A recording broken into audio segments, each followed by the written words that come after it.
Rassemblement pour la République, un président plébiscité, Jacques Chirac. La police expulse les grévistes après 20 mois d'occupation des locaux. Premier congrès socialiste autorisé depuis 40 ans. Pour gagner, il fallait jouer l'As, le 12 et le 11. Giscard demain chez Tito, Yougoslavie, un équilibre fragile, c'est le dossier de ce journal.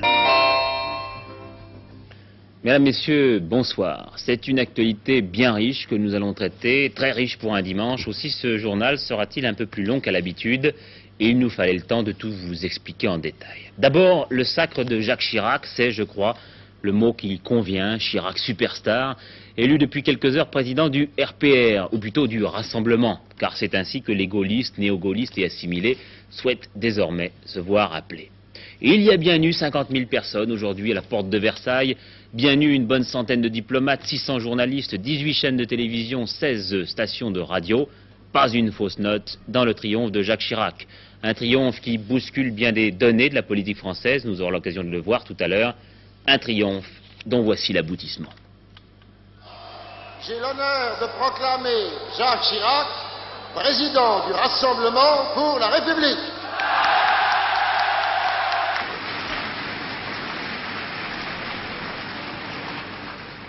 Rassemblement pour la démocratie, mais aussi rassemblement dans la majorité. Il ne doit y avoir aucun doute sur ce point. Actif et vigilant, le Rassemblement pour la République se situera résolument dans la majorité. J'ignore s'il sera bientôt toute la majorité, mais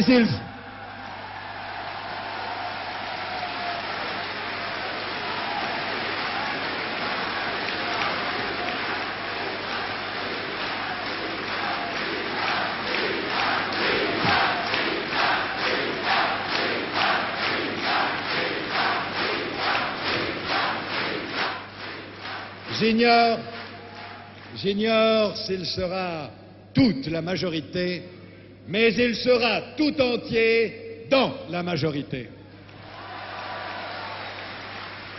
Notre peuple, dont c'est la grandeur d'être rebelle à la contrainte, a quelquefois besoin qu'on l'exhorte.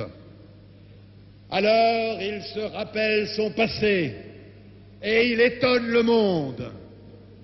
Le voici soudain réconcilié avec lui-même, réuni dans le même combat, consacrant toutes ses forces à défendre sa culture et sa société.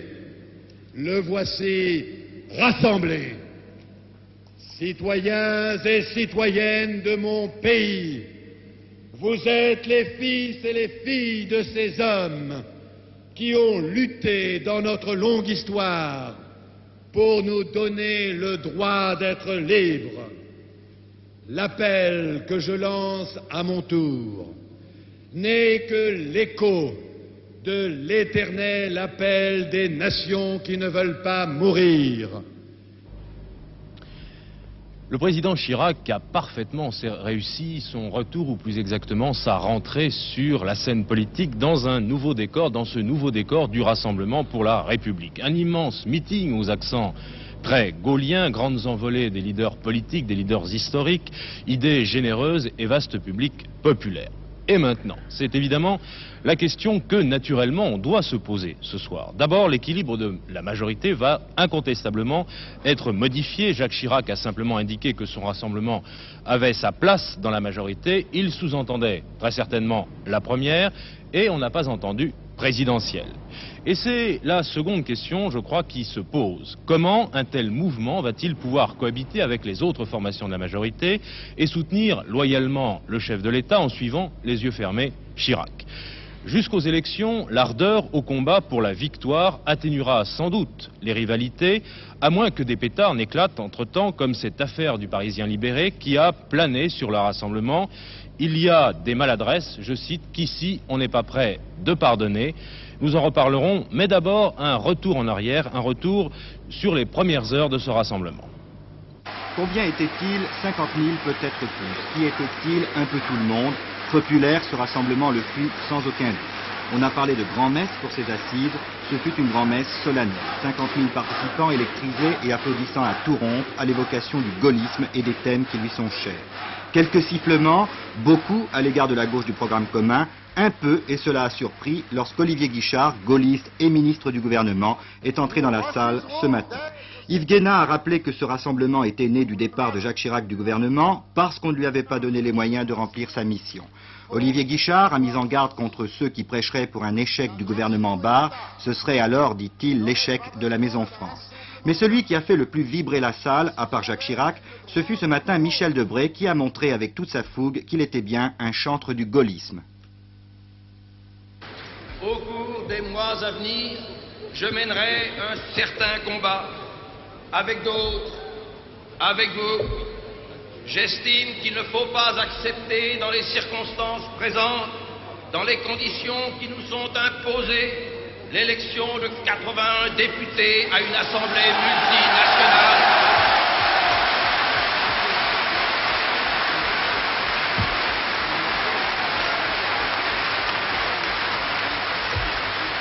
Pour une raison simple et qui s'exprime en peu de mots. On ne découpera pas notre chair pour créer des souverainetés auvergnates, bretonnes, lorraines, languedociennes, alsaciennes.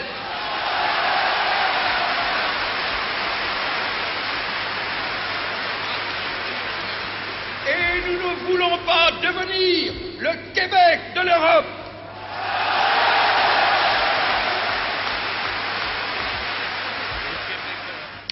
Voilà donc pour cette journée historique qu'a vécu Jacques Chirac. Jacques Chirac, ce phénomène insaisissable de la vie politique, l'homme que l'on croit toujours à contre-courant et qui en fait travaille sabre au clair, enlevant toutes les adhésions à la hussarde. L'homme que les gaullistes sifflaient en mai 74 quand ils soutenaient Valéry Giscard d'Estaing et non pas Jacques Chaban-Delmas, pardon. Ce même Jacques Chaban-Delmas étant aujourd'hui contraint à l'abstention. L'homme qui donc, 2 ans plus tard, claqua à la porte de l'hôtel Matignon assez brusquement. En somme, un homme qui surprend et qui n'a pas fini de surprendre. Cela dit, entre la sérénité et la modération des propos de Jacques Chirac et l'état d'esprit de la plupart des militants du nouveau rassemblement, il y a quelques nuances. Celui-là jure sa fidélité à l'institution du président de la République, mais ceux-ci ne portent pas Giscard dans leur cœur. Alors va-t-on vers 2 mouvements au sein de la majorité, les giscardiens et les chiraciens? La question valait d'être posée à l'un des hommes du président. Non, ça ne m'inquiète pas du tout. D'ailleurs, il y a quelques mois, il y avait 25 000 personnes, pour moi-même, en tant que secrétaire général, au Champ de Mars, pour applaudir le président de la République, bien sûr. Donc, je trouve très normal qu'il y ait 50 000 personnes, surtout si l'on veut faire un rassemblement. Et je ne vois pas en quoi nous puissions nous inquiéter. Tout de même, Jacques Chirac, dans son discours, n'a fait aucune référence à M. Giscard d'Estaing. Ce n'est pas un hasard. L'essentiel, c'est que ce rassemblement, qui est en fait une renaissance, si je puis dire, de l'UDR, soit dans la majorité. Or, Jacques Chirac a bien indiqué que le rassemblement qu'il voulait constituer, ou qu'il a constitué, était dans la majorité. Je crois que c'est l'essentiel de cette animation. Maintenant, pour vous, il y a le rassemblement chiracien à droite de la majorité, vous à gauche? Moi, je ne parle pas en termes de droite ou de gauche. Je constate qu'effectivement, les républicains indépendants correspondent maintenant, d'après les sondages d'opinion, véritablement à un centre. Et récemment, dans un sondage, précisément à la télévision, on a classé l'UDR à droite et les Républicains indépendants plus à gauche. Cela vous semble juste? Cela me semble assez exact. Mais ce n'est pas notre fait. D'ailleurs, le socialiste Georges Sarr se demande si la majorité n'est pas divisée en 2 clans et n'est pas en train de jouer les apprentis sorciers et ainsi ouvre une période d'incertitude et d'instabilité. Voilà, Jacques Chirac a éclipsé le reste de l'actualité politique qui ne manquait pourtant pas d'intérêt. Par exemple, les journées européennes du CDS à Strasbourg avec autour de Jean Le Canu et Jacques Barrot la plupart des grands dirigeants démocrates chrétiens de l'Europe. Nous en ferons le compte-rendu dans notre dernier journal de la soirée. Et puis cette petite phrase de Georges Marchais à Europe 1 tout à l'heure. Il est à peu près certain que lors de la prochaine élection présidentielle, il y aura un candidat communiste.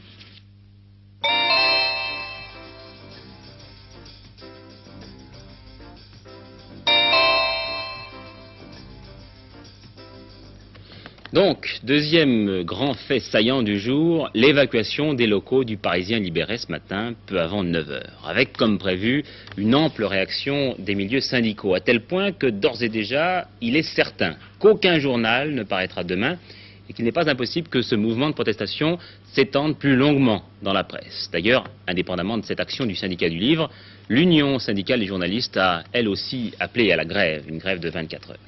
Revenons donc au point de départ de ce mouvement, la décision de faire évacuer ce matin les locaux du Parisien libéré occupés depuis 20 mois par les typographes, alors que le PDG du journal, Émilien Amaury, décidait d'implanter ses imprimés ailleurs, dans la banlieue parisienne, avec d'autres ouvriers que ceux du syndicat du livre.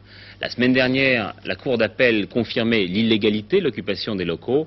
Résultat ce matin, l'intervention des forces de police. 8 h ce matin, l'imprimerie du Parisien libéré est encerclée par la police. Les gardes mobiles bloquent et la rue d'Enghien et la rue des Petites Écuries. 8 h 30, la chaîne qui fermait l'entrée rue d'Enghien est découpée au chalumeau. Un bulldozer enfonce la porte et démonte les barricades improvisées par les ouvriers. Les policiers pénètrent dans l'imprimerie sans incident. 9 h 30. Une cinquantaine d'ouvriers se barricadent dans les ateliers de la rue des Petites Écuries. Ils montent sur les toits et lancent des journaux sur la police. 9 h 45, des groupes se forment à l'angle de la rue Saint-Denis. Les ouvriers expulsés sont rejoints par leurs camarades. 10 h 30, Roger Bureau, secrétaire général du syndicat du livre, annonce arrêt de travail immédiat dans toute la profession. À partir de maintenant, suivant les décisions qui ont été prises précédemment, la presse écrite est arrêtée. Ça veut dire quoi? Ça veut dire que il n'y a aucun journal à partir de maintenant qui va sortir.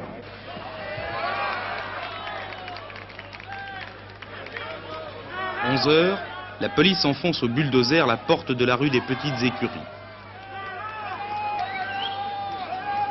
Tout le bâtiment est envahi et les policiers arrachent les drapeaux rouges qui flottaient depuis 19 mois sur les façades. Tous les ouvriers sont évacués. 11 h 30, plusieurs milliers de personnes bloquent la rue Saint-Denis et défilent autour de l'imprimerie.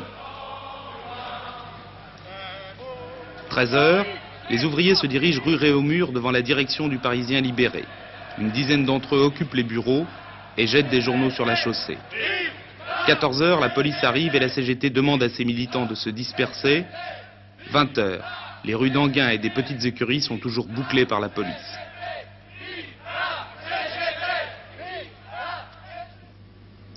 Oui, tout de suite après cette intervention de la police, les interventions hostiles pleuvaient, celle du Parti socialiste qui parlait de véritables provocations contre l'ensemble des travailleurs, celle d'André Bergeron qui parle d'erreurs graves, celle de la FEN qui va participer à des meetings et des manifestations demain, mais qui ne lance pas de mot d'ordre d'arrêt de travail, enfin celle de la CGT, de la CFDT qui, elles, lanceront ce mot d'ordre-là pour demain dans toutes les entreprises. L'intervention de la police contre les travailleurs du Parisien libéré constitue une véritable agression contre eux et plus généralement contre les travailleurs, parce qu'il s'agit de quoi sinon de la liberté de défendre son droit au travail, un droit aussi élémentaire inscrit dans la Constitution, et par conséquent la liberté de défendre plus généralement ses revendications, son niveau de vie, son pouvoir d'achat. Tous les travailleurs se sentent concernés par une pareille agression.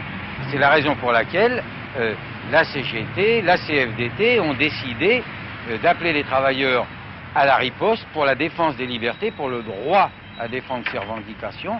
Et c'est pourquoi demain, dans toute la France, il y aura de nombreux arrêts de travail dans les entreprises, des rassemblements dans les localités. Et à Paris, eh bien, un arrêt de travail à 15 h, suivi d'une manifestation à 16 h de la République à l'Opéra. C'est un nouveau coup, non seulement aux conditions de vie des travailleurs du livre, mais c'est un coup aussi au pluralisme de l'information et à la liberté de la presse.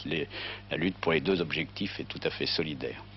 Qu'est-ce que le Parti communiste pense de ces négociations tripartites proposées par le gouvernement avec la présence d'une personnalité compétente? Il est abusif de dire que c'est le gouvernement qui propose la négociation, car la proposition de négociation a été faite par les syndicats du livre depuis le début du conflit. Les parlementaires communistes, l'humanité, l'ensemble du Parti communiste ont toujours soutenu cette proposition. Dans la toute dernière période, avant-hier, le syndicat patronal de la presse parisienne a estimé que cette négociation était maintenant possible et qu'elle pouvait aboutir positivement. Précisément, l'intervention policière aujourd'hui ne facilite pas l'ouverture de la négociation. Mais pour ce qui nous concerne, nous estimons qu'il n'y a pas d'autre solution qu'une solution négociée d'ensemble pour la situation de la presse et des travailleurs du livre. Concrètement, ces manifestations de demain, cela veut dire déjà 2 heures de coupure de courant demain après-midi. Et puis il y a cette réaction tout à fait étonnante du nouveau rassemblement de Jacques Chirac. Lui aussi proteste, mais pas du tout pour les mêmes raisons. Il n'est pas contre le principe de cette intervention des forces de l'ordre, mais il flaire là-dessous quelques astuces du gouvernement qui ainsi atténueraient l'effet de la journée de la porte de Versailles. Le moins qu'on puisse dire, c'est que c'est de la part de ceux qui ont pris cette décision une grave maladresse. Vous voulez parler du ministre de l'Intérieur? Par exemple. Et je dirais même que c'est probablement une manœuvre. Il était tentant de faire en sorte que les journaux ne paraissent pas demain pour que le rassemblement, son écho et son éclat n'apparaissent pas aux yeux des Français. En fait, il apparaîtra grâce à la radio, grâce à la télévision, et puis parce que, vous savez, les faits sont têtus et qu'on ne peut pas aller là contre. Mais je crois que c'est une maladresse aussi, parce que cela rend furieux, et je l'ai constaté aujourd'hui, tous les journalistes de la presse écrite qui sont mis en quelque sorte dans l'impossibilité de faire leur métier. C'est dommage, car c'était un événement. Et cela aura des conséquences au niveau politique dans la majorité? N'est-ce pas? Je ne veux pas exagérer cette affaire. Quant à moi, elle est naturellement sérieuse. Je la considère comme une grave maladresse, mais nous avons créé le rassemblement. Ça se passe quand même à un autre niveau. Merci.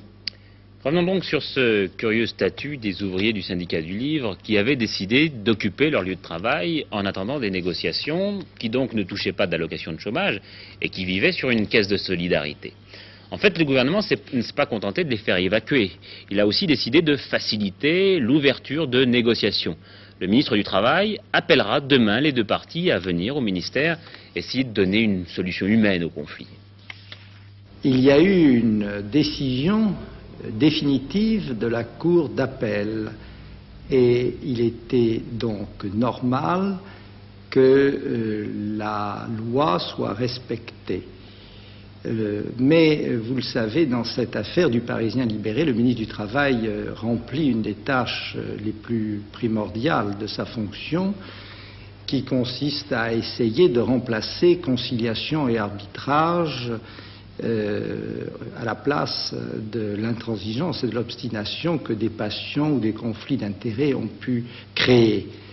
Ce qui fait que demain, je demanderai aux représentants du Parisien libéré et les représentants du syndicat parisien du livre de venir au ministère et je leur exposerai les 2 mesures simultanées qui ont été prises. D'une part, celle entraînée par le jugement en dernier ressort qui a exprimé l'illégalité de l'occupation des lieux, et d'autre part, le fait que le gouvernement désire que ce conflit se termine d'une façon humaine. Le gouvernement prend un risque considérable, le risque de voir tous les syndicats s'opposer à ce... Je n'arriverai pas à croire que les syndicats puissent penser que la loi n'est pas la loi et ne s'impose pas à nous tous. À la porte de Versailles, autour de M. Chirac, on dit que cela est une provocation et que la date n'a pas été choisie par hasard. Allons. C'est absolument absurde.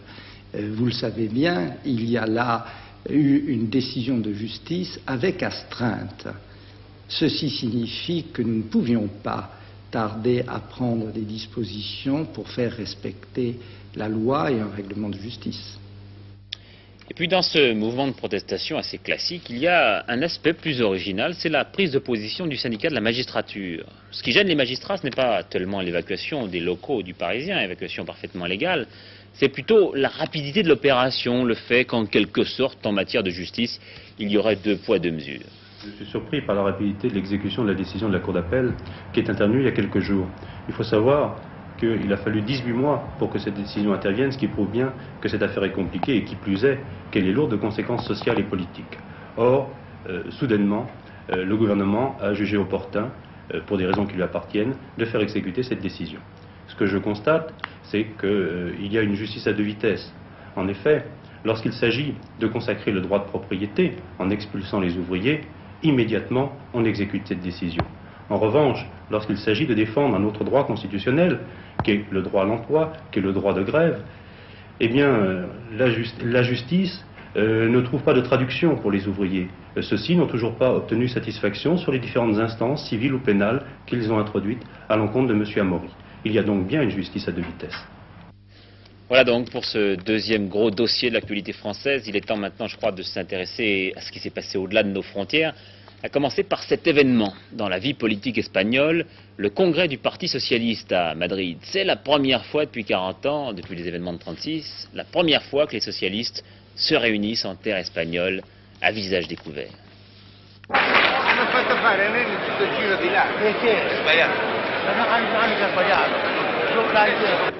Une tribune, des grandes banderoles rouges, un parti de gauche qui se réunit, des poings tendus, des œillets à la boutonnière. Quoi de plus naturel en Europe? Mais ici, nous sommes en Espagne, ce sont en tout cas les signes les plus concrets, les plus visibles du changement, car la tenue de ce Parti socialiste ouvrier, ce congrès, n'aurait pas pu se tenir il y a à peine 2 mois. Après d'interminables tractations en coulisses, le gouvernement de Juan Carlos a finalement autorisé le Parti socialiste ouvrier espagnol à se réunir officiellement, bien que ce parti ne soit pas encore légalisé. Ce 27e congrès, bien sûr, prend aujourd'hui une valeur symbolique, 1 an après la mort du général Franco, et surtout 10 jours avant la première consultation libre jamais organisée en Espagne. Pour les militants du Parti socialiste, une certaine joie de se retrouver à la lumière, et pour les dirigeants, une revanche après 40 ans de dictature. Les socialistes espagnols ont bien fait les choses, la présence de Willy Brandt, de Mario Soares, de François Mitterrand, qui n'est pas encore arrivé, de Pietro Nini, l'italien, de l'anglais Michael Foot, du danois Anger Jørgensen, la présence d'Olof Palme, la présence de tous ces leaders socialistes européens donne beaucoup plus de poids et aussi de respectabilité aux socialistes espagnols. Pendant ces 3 jours de congrès, on expliquera surtout la position des socialistes face au prochain référendum. Ils ont décidé de s'abstenir, car pour eux, s'il est vrai qu'il existe aujourd'hui en Espagne une façade démocratique, rien sur le fond n'a vraiment changé. Ce congrès s'ouvre dans les conditions générales du pays, c'est-à-dire dans une situation pas encore démocratique, dans laquelle un gouvernement héritier direct du dernier gouvernement franquiste est au pouvoir, une situation dans laquelle les libertés ne sont pas encore installées, et finalement une situation dans laquelle les partis politiques ne sont pas encore tous en situation de s'exprimer et d'agir librement.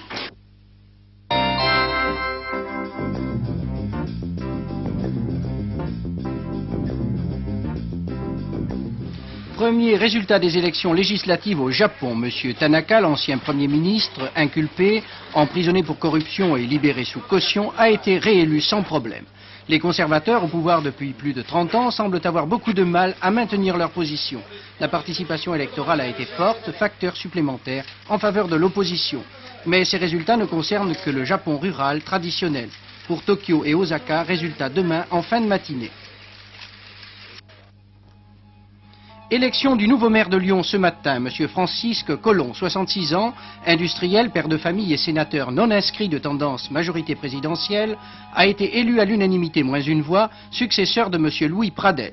M. Collomb affirme, comme son prédécesseur, ne pas vouloir faire de politique. Son objectif prioritaire, la gestion de sa ville. Le nouveau maire de Lyon, en fonction jusqu'aux prochaines municipales, se représentera devant ses électeurs en mars 77. Déroute totale des favoris cet après-midi à Auteuil. Le vainqueur, un outsider, Pandavas. À la seconde place, un inattendu, Spoleto. Lutte pour la 3e place entre le favori, le pompier, et Lucky Boy. C'est dans les derniers mètres que s'est opérée la décision. Le jockey du favori, le pompier, a été pris d'un malaise à 20 mètres du poteau. Il n'a pu soutenir son cheval.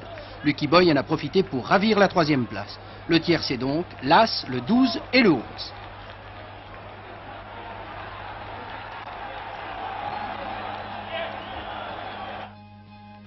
Résultat de football en première division, Bastia battu à Nîmes 3-1, laisse la place de leader du championnat à Nantes, qui a réussi un match nul contre Lens, un but partout. Lyon est 2e à 1 point grâce à sa victoire sur Lille.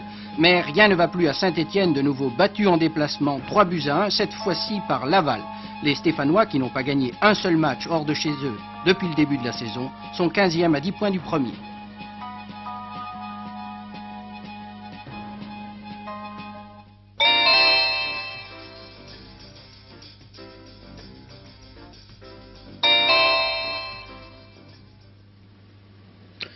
J'imagine que demain, au moment de prendre l'avion, Valéry Giscard d'Estaing va essayer de débarrasser son esprit des soucis que n'aura pas manqué de créer en lui cette actualité de dimanche. Car il part pour la Yougoslavie, pour un voyage à l'étranger qui n'est pas une simple formalité. C'est la première fois en effet qu'un chef d'État français se déplace en Yougoslavie.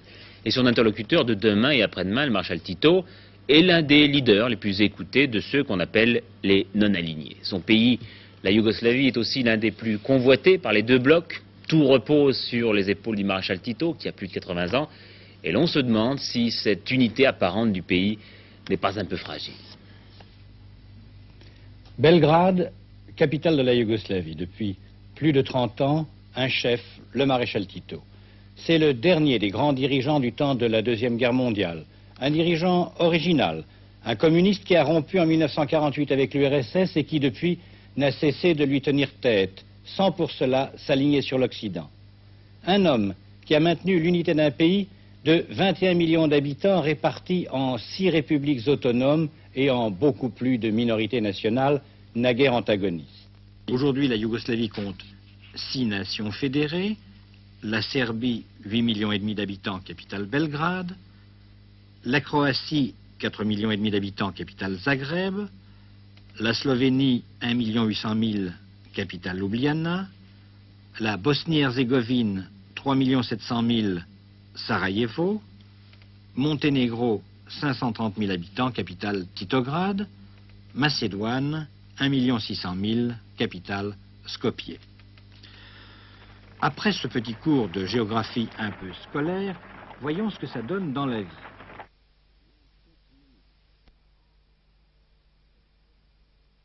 En Serbie, une province autonome, la Voïvodine.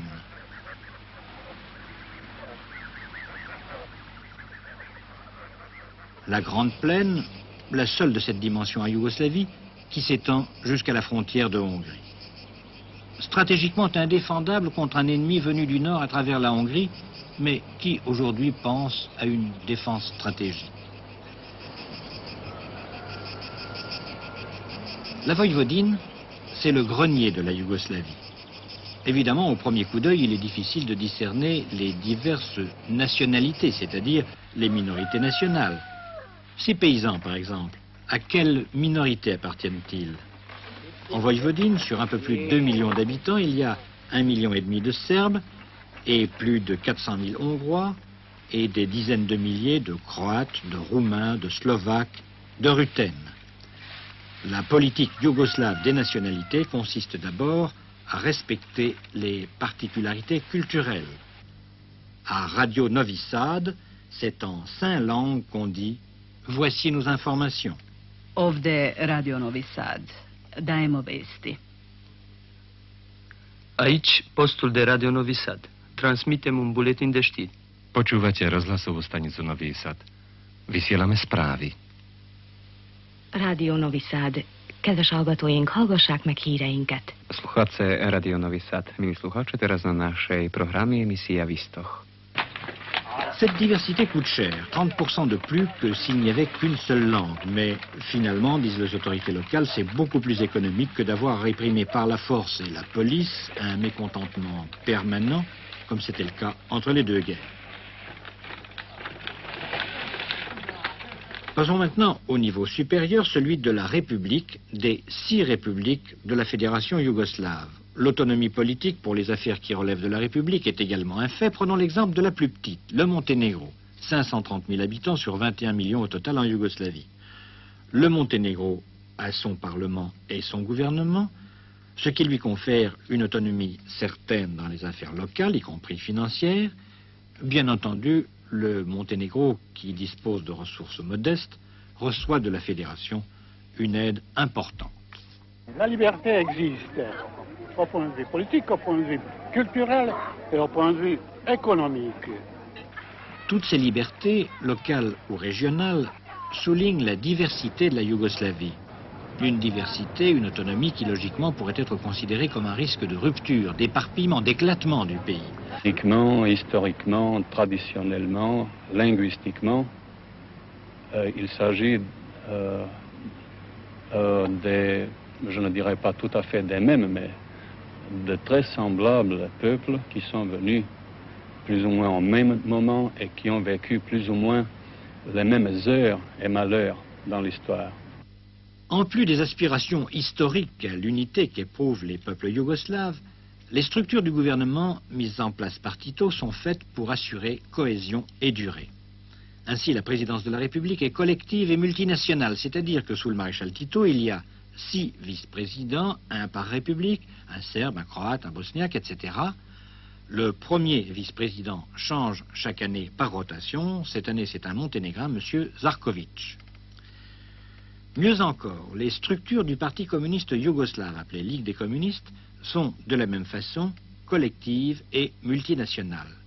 Le premier secrétaire du comité central est M. Dolanc, un Slovène, primus inter pares, un peu plus égal que les autres, mais ce n'est pas nécessairement le successeur de Tito. En vérité, il n'y a pas de dauphin, la succession devrait être collective.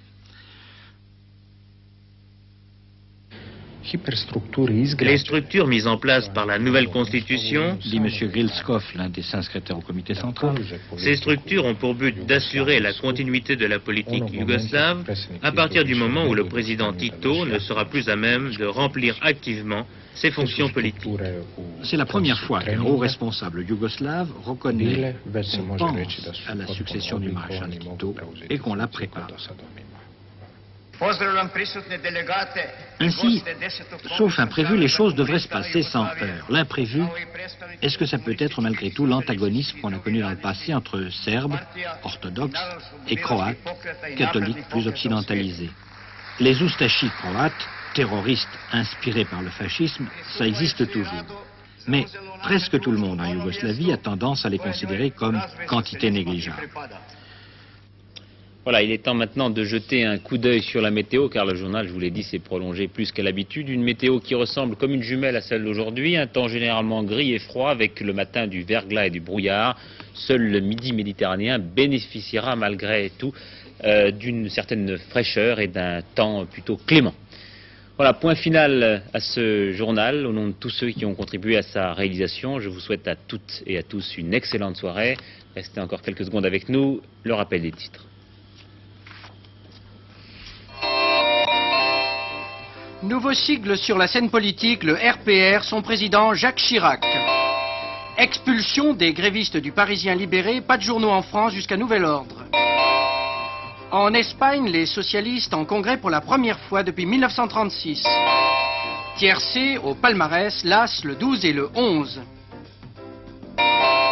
Dernière édition du journal de la 2 à 23h05 avec Didier Leca.